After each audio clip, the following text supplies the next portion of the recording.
Welcome everyone. I'm so glad you're here today. I hope you are all doing very well. My name is Amy Kathleen Lee, and I am a mental health advocate. I've been working for the last few years with an organization called Transitions Mental Health Association. And we came together to create a mental health curriculum for youth called New Perspectives.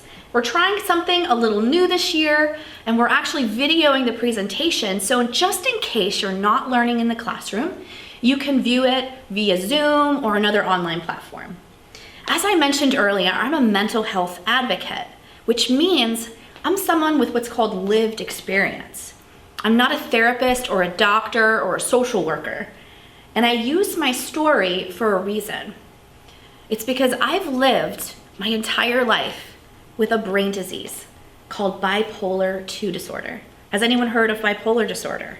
Yeah, a few of you have. I've also experienced childhood trauma, battled an eating disorder for 18 years, survived suicide, and struggled with self-harm. And the reason I share my story is because I want people to know they're not alone. Because I think stories teach so much better than textbooks. Anyone else agree? Absolutely.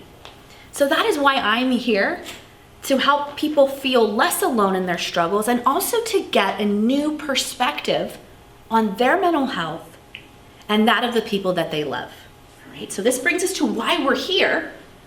I talk a lot about prevention in this presentation because I've been suicidal for a very long time in my life, and I think having conversations, just talking about it, raises awareness and decreases that stigma. So a lot of you have heard the word stigma before, right? And the way I explain it, it's like this really negative, judgmental view on people.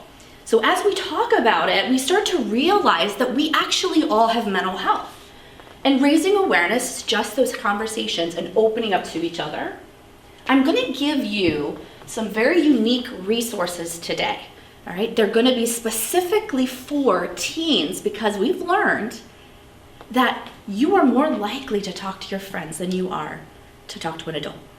We also talk about wellness, things that we can do to stay mentally well with our self-care, any struggles that we have in our life. And I'm going to give you a couple that I use that are really effective when I'm struggling with depression and anxiety.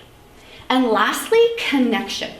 Because it's all about human connection, and we're going to learn that important piece today.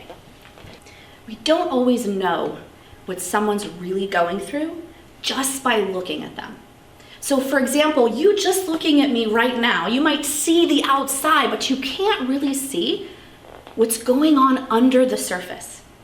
So next we're going to watch a video. You're going to notice a group of people walking around their school, interacting with each other, and you're going to get a sneak peek into what's actually going on under the surface.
As you've seen in the video, there's so many things going on in our lives at one given time. And it makes me realize that actually we have a lot more in common than we realize, because we all have mental health, right? So if you have a brain, you have brain health. If you have a heart, you have heart health, or lung health, right? Because it's just an organ in our body. But not all of us have heart disease or lung diseases, right? Not all of us have brain diseases or what's called mental health conditions. So it doesn't discriminate. It doesn't matter where you're from or your race or your ethnicity. None of that. As you can see, so many people are coming out now and saying, hey, it's okay to struggle. It is okay to be not okay. And our mental health conditions and our struggles, they don't define us, because we're so much more. Because we are all in this together, we need to look at it from the perspective of we are all human. And we are being human in our basic needs to belong, to have meaning, and to have purpose. So when those questions come up inside our mind and we say, why am I here? Where do I belong? What is all this for? That is because we're human and we have a need to connect and to belong. But unfortunately, life happens, right? Has anyone ever had life happen? I mean, life happens and it's almost like it happens on top of happening. And you're like, life, please give me a break, right? Life happens, for example, in my personal life. I was abused by a few family members when I was between the age of 10 and 14. And I didn't understand what was happening. I was really confused. I wasn't sure if I should tell someone. So I kept it a secret and I buried it inside me. I actually had the opportunity at 14 to move away from home. Yeah, I know, right? You're 14. Wouldn't that be awesome? You don't have to live with your parents. I moved away from home to study pre-professional classical ballet, which I know, right? And I just was pushed right into a world of people just like me. We all had the same goals. We all had the same life plan, the same habits, almost the same personality. And I felt like I belonged. Unfortunately, life happened again at the age of 17. I suffered a spinal injury that ended my dance career. And it happened in one day. I had to move back home. I left my friends, what I loved, who I was. And that's when the depression set in. I was so hurt and I was in so much pain and I didn't know what to do with that. So I buried it. But when I buried it, it wasn't gone. I buried it alive and I started experiencing self-hatred, thoughts of suicide, self-harm urges. And I felt so different than everyone else. I thought everyone else has this perfect life and it's just me struggling. When I realized it, nobody wants to be different, right? You want to be the same as everybody else, and feeling different is something we want to avoid, right? So that's when my mental health condition came to the surface. And a lot of times that's the age that it happens. So there was a really important point I made about dance school and how that was a place where I could belong. It was really, really important to me, my emotional health and my mental health. So we're gonna take a break from the video and you're gonna have a discussion on where are some places where you can belong. Who has ever felt sad? Raise your hand, right? We've all felt sad from time to time. There are things that can happen in our life that make us really, really sad. For example, losing a family member or a pet.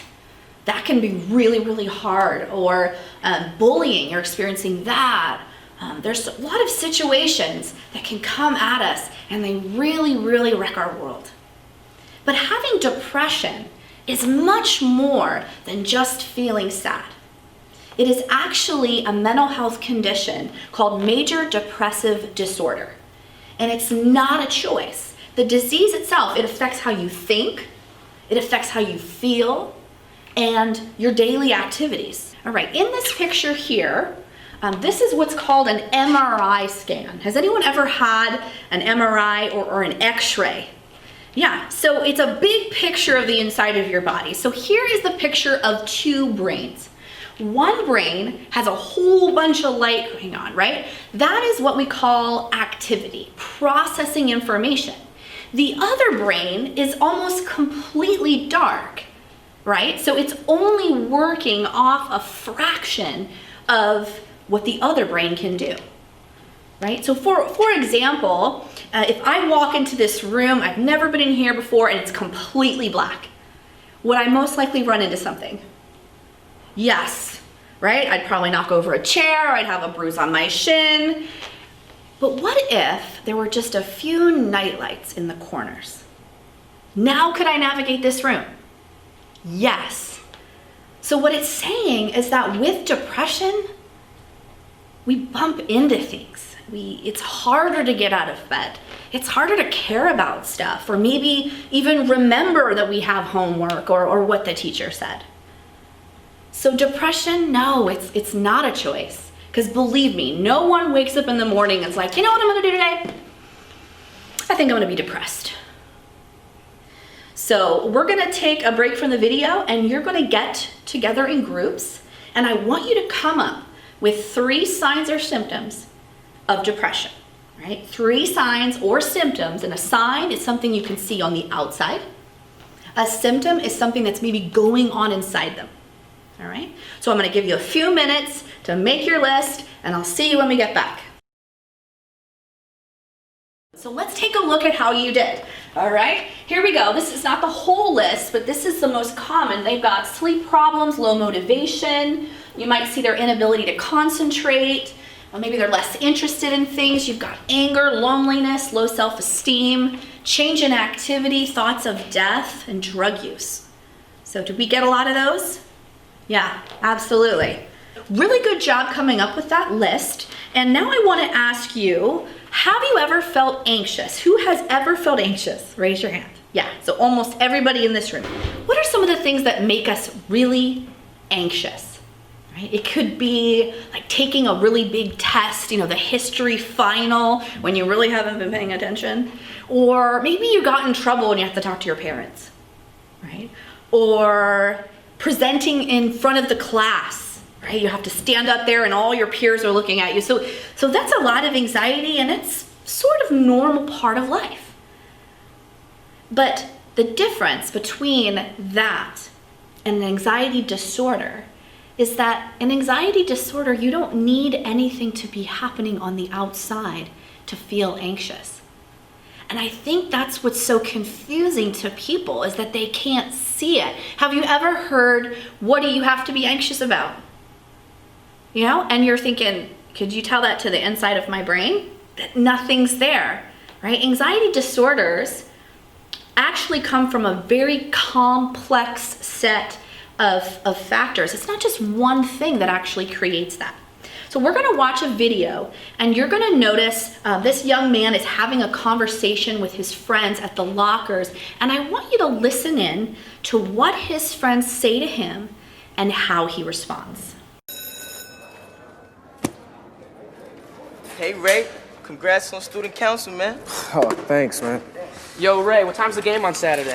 9 a.m. away game. Dude, I hear coach is gonna start you. Yeah, I know, he told me. I've been trying to stay cool about it. Man, that history exam's gonna kill me tomorrow. I know, I've been studying. Yeah, like you gotta worry.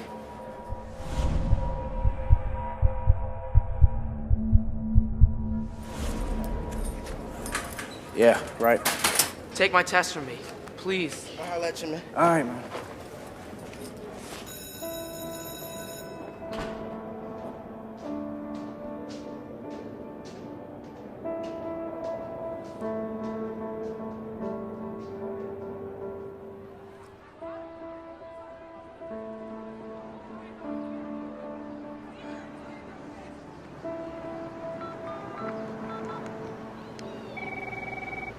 City Hospital Mental Health Clinic.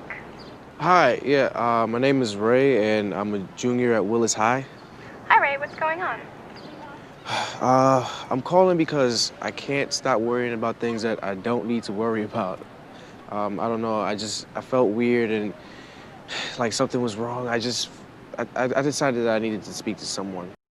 He seems to be a really successful guy. But on the flip side, when he goes home to do his homework, he starts to feel anxiety. He kind of puts his hands on his head like he has a headache. You can hear his heartbeat, right? And there doesn't seem to be any reason for that.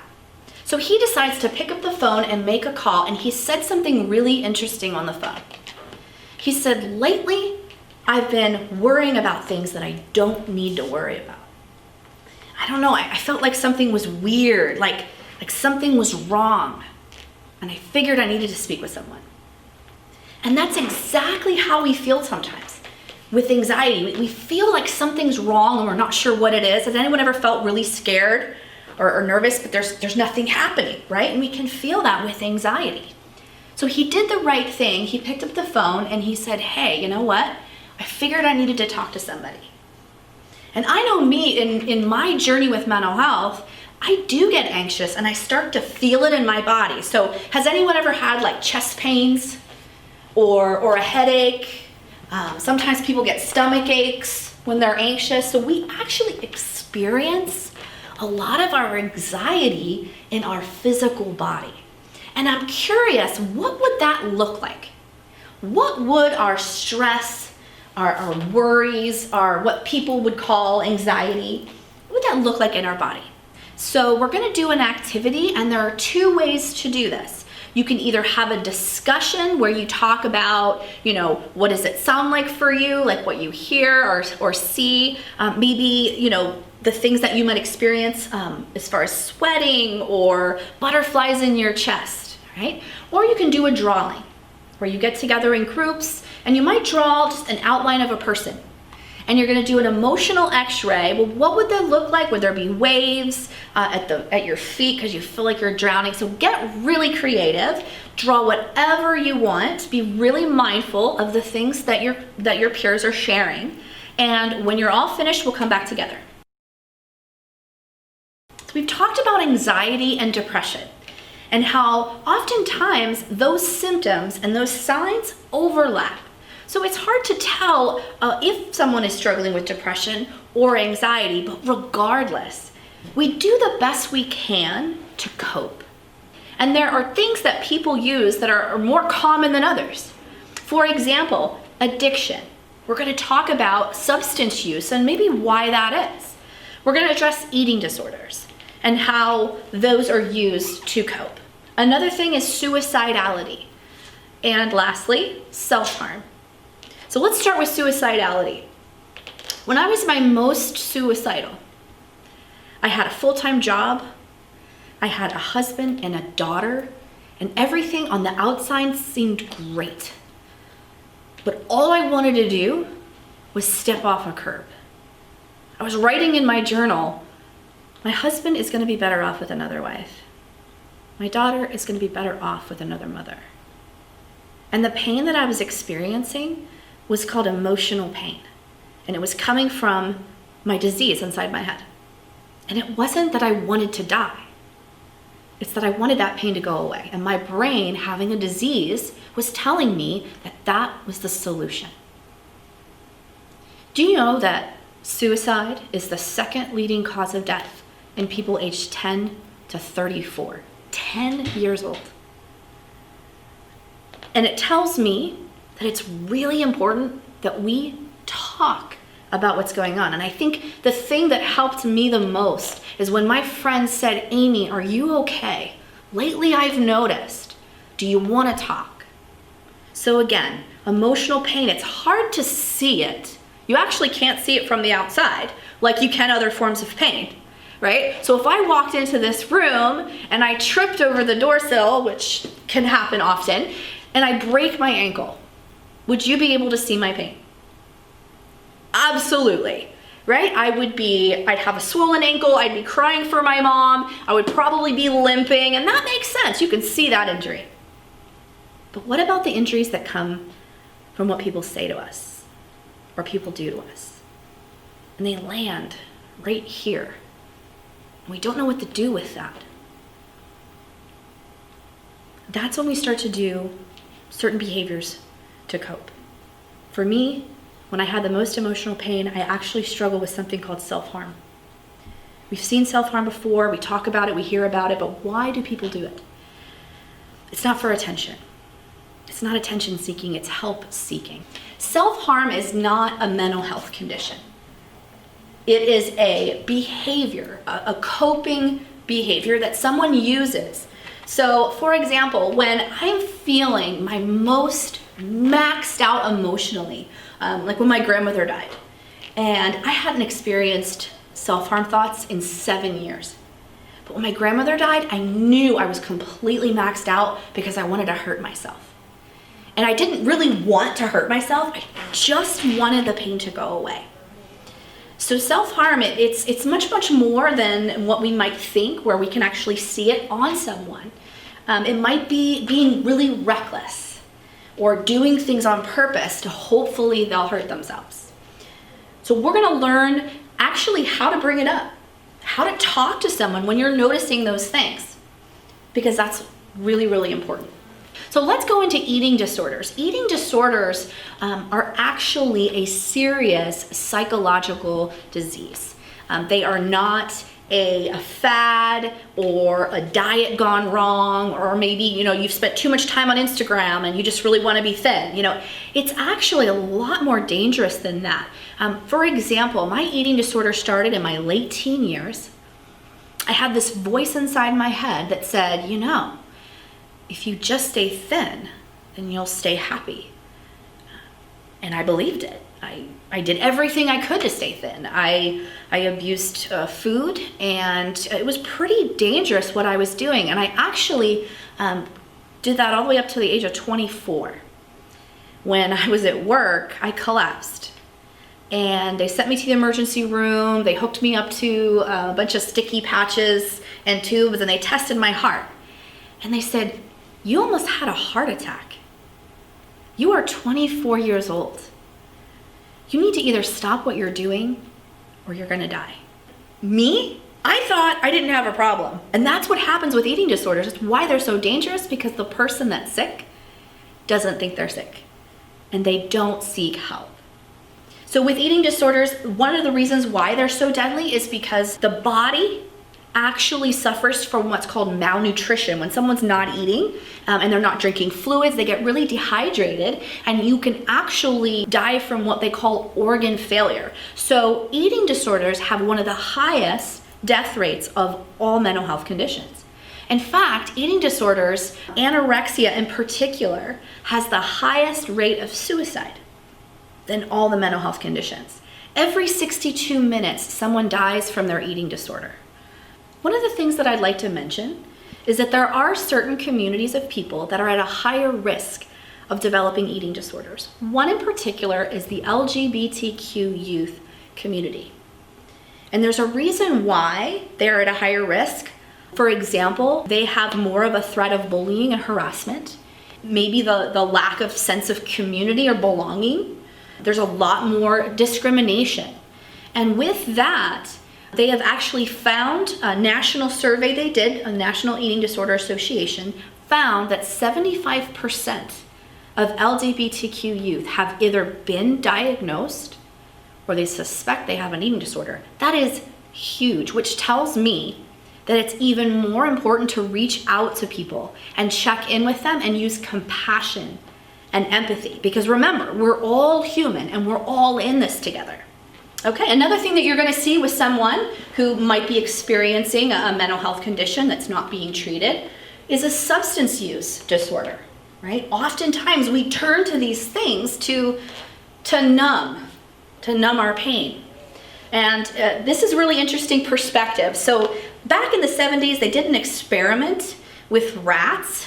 They don't do that anymore. But they put rats in a cage. They gave them 2 water bottles. One had just regular water, and the other had heroin laced in it. And they noticed that every single time, the rats would go to the heroin water and overdose. someone came along and said, you know what? We need to redo this experiment. Let's take another look at this. So watch this video of a guy with a really cool British accent, and he's going to talk about that experiment. In the 70s, Professor Alexander comes along and he looks at this experiment and he noticed something. He said, we're putting the rat in an empty cage. It's got nothing to do except use these drugs. Let's try something a bit different. So Professor Alexander built a cage that he called Rat Park, which is basically heaven for rats, right? They've got loads of cheese, they've got loads of colored balls, they've got loads of tunnels. Crucially, they've got loads of friends, they can have loads of sex, and they've got both the water bottles, the normal water and the drugged water. But here's the fascinating thing. In Rat Park, they don't like the drugged water. They almost never use it. None of them ever use it compulsively.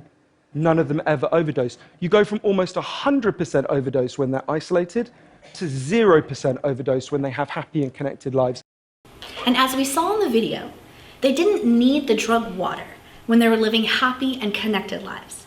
And that makes me curious of why do we turn to substances? You know, why do teens use drugs? So we're going to do an activity where you're going to come together as a group and you're going to make a list of the reasons why you think teens use drugs. And when you're done, we'll come back together. There are different ways to cope with what's going on in our lives besides using substances, self-harm, or suicide. And I know for me personally, I've used some strategies that are very effective when I'm feeling like hurting myself or maybe even considering not being here anymore. So let's take a look at these really quick. The first one that I like to talk about is frozen fruit. I know that sounds weird. I have an orange in my freezer and it's not there to eat. It is there if I'm struggling and I'm just feeling really disconnected, I'm nervous. I go there and I hold the orange in my hand. And I don't know about you, but have you ever held something frozen? It hurts really bad. And something about that kind of reconnects me with my body. And just within a few minutes, the urge is gone. So that is something that I use, maybe not for you, but that is okay. Another thing that people do when they're feeling really anxious is holding something in their hand. So it might be clay or putty or some of those like fidget items. I use sometimes a Rubik's Cube. I'd never solve it, but it's something that I use in my hands. And oftentimes that keeps us calm, right? So that's something that you could use. Another thing you could do is write yourself a note. All right, so when you're doing really good, you're feeling good about yourself and your life, you're feeling strong, write yourself a note. So that when you're not feeling that way, when the really hard days happen, you can read that to yourself and remind yourself that you are awesome and that this is gonna pass. So that writing a note to yourself or listening to music. I love listening to music and I pretty much, sometimes I listen to it all night when I can't sleep, right? I'm sure some of you have experienced, not being able to sleep because your brain won't shut off. So listening to music can be really effective, whether it's to calm yourself, to meditate, or to rock out the nerves, right? So music's awesome. Another thing you can do is you can just tell someone, just talk about it. I've even told someone, hey, I'm just not having a good day. And they're like, really, what's going on? No, nothing, I just wanted you to know. I'm not feeling it today. You could wait it out. And this is tough, but I know you can do it because you're much stronger than you realize. It's holding on and reminding yourself this is gonna pass and breathe and wait it out. Because they've actually found, especially with anxiety and panic, if you wait a certain amount of time, the symptoms will start going away. So that's something you might be able to do. And lastly, rubber band. People that struggle with self-harm, possibly when they're doing something to their arms, they'll wear a rubber band around their wrist, and anytime that urge comes, they'll just snap it. And they say it really, really, really helps. So those are some effective coping strategies that I use and my friends use, and I do want you to know again, these urges are not gonna last. It's going to pass. And you are going to get through this. Now, what's so reassuring is that we're not alone in this. We don't have to fight these battles alone. And there are people to turn to. So let's look at school. I know we feel like we spend our whole life at school, but we actually don't. The people that are there, maybe you start with just telling a friend. Or maybe you're like, Amy, I don't want my friends to know. And that is totally cool. What about your teacher? And you can talk to them. Share some stuff with them, and maybe they'll be your trusted adult and really listen to what's going on. But some people have said, I don't really like my teachers. And that is okay. If that's not your trusted adult, it might be your guidance counselor. Right? Some people actually really like their guidance counselors and they check in and they go there to talk. Other people, it's not for them. But maybe it's another person on campus, like your coach or your music teacher or the librarian. Now, I've heard a lot from students and they say, Amy, realistically, I'm not going to talk to anybody at school. That is totally fine. There are people for you to talk to 24/7. For example, you can tell your family members if you feel like your parents will be responsive, if you think they're going to listen, tell someone in your family. Or you might feel more comfortable having a conversation with someone you don't even know. So that's where the resources come in. There is a text line, and I don't know about you, but I really like to have conversations through text. I feel a little bit more comfortable. And so this teen text line, teens text you back. So you're having a conversation with another teen. It's really cool. You can use it 24/7, and you don't have to text this for just you. You could do it with a friend who's struggling, all right? Another thing you can use is a hotline. So I've actually called a hotline before, and I wasn't in a crisis. I just needed someone to talk to and to listen. One night I had a fight with my husband, and I just was feeling really upset and sad, and I know that when I go to bed like that, I usually start to struggle. So I call this hotline, they pick up the phone, and I just start telling this person what's going on, and they listened. They didn't give any advice, and by the end of the conversation, I'm like, thanks, cool, talk to you later. So oftentimes, these hotlines, they're not just for crisis. Maybe it's to ask, hey, what should I do for this friend? Or maybe you're looking for a resource. Last but not least, I want you to know that your health matters. Your mental health matters. You are much stronger than you realize. You are more than your grades. You are more than your relationships. You are more than your life goals. You are you. And I want you to know you are not alone in this. So I hope you took away some really great and important things with you. I hope you have a new perspective on your mental health, and I will see you again soon.